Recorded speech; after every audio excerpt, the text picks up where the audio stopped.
The most common sentence structure in Chinese language is subject, predicate, object. An example of this is 我爱你, I love you. But then you come across phrases like 我头疼, I have a headache. It looks simple, but why isn't it 我的头疼? Or how come is it different from 我很好? Why don't we say 我头很疼? Most likely to these questions you're gonna hear something like this is just the way Chinese speak, but then don't be surprised when your translations from your mother tongue into Chinese don't sound Chinese enough. In this video, I'm gonna break down this sentence structure for you, and we're gonna talk about the topic, comment, structure. This is probably the most important and the most overlooked aspect of the Chinese grammar. So Chinese language is a topic prominent language. 话题优先语言. This is one of the reasons why Chinese sentence patterns do not really follow the rules of European languages. Chinese language follows the topic, comment, structure. In such languages, first comes the topic of a sentence, what is being talked about, something that is already known, something that is already clear from the context. And then comes the comment or rime of the sentence, something that is being said about the topic, some new information that we learn about the topic. Topic may be the same as subject, but doesn't have to be. Let's look at some examples and it will become clear. 这个问题你要问王老师. Literally, this question you need to ask Mr. Wang.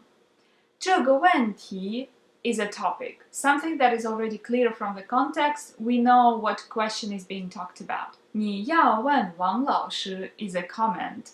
It is new information that is said about the topic. And you can see that comment 你要问王老师 is a separate sentence in itself. It has its own subject, it has its own predicate, yeah? 你要问王老师. Sometimes there is no subject in the comment, but it is still implied. 袋子需要吗? 袋子 is a topic and 你需要吗 is a comment, but 你 is omitted. 作业写完了没有?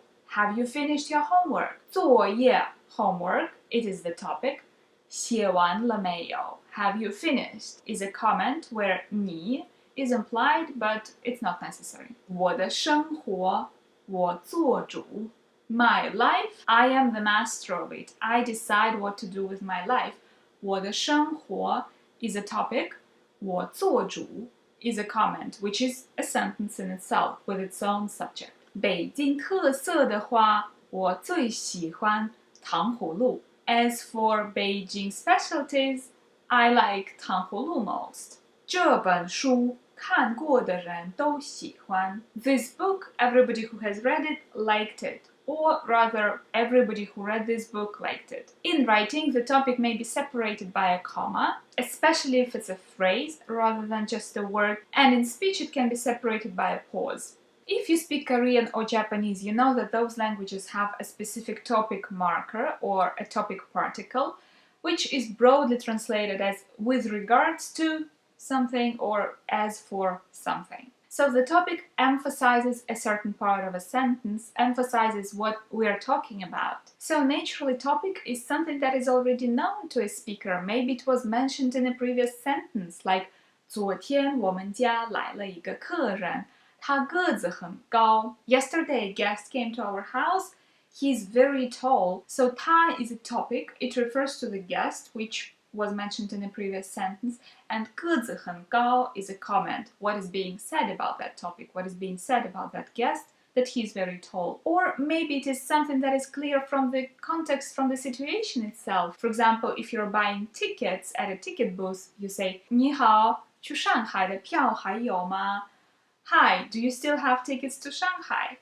去上海的票 is a topic, and it's clear from the context. It's clear that you're asking for the tickets. Sometimes topic is the same as the subject of a sentence, and this is why a subject in a Chinese sentence is always definite. It is always something that is already known to a speaker. For example, 王老师昨天来了我们家. Yesterday, Mr. Wang came to our house. 王老师 is both the topic and the subject of a sentence. But it would be wrong to say 一个客人昨天来了我们家. A guest came to our house yesterday, because 一个客人 is indefinite. We don't know who the guest was. And something undefined cannot be the subject of a Chinese sentence. The proper way for that guest example would be 我们家昨天来了一个客人. The undefined, unknown, somebody, a guest, is moved to the end of the sentence, and the topic position is occupied by something definite.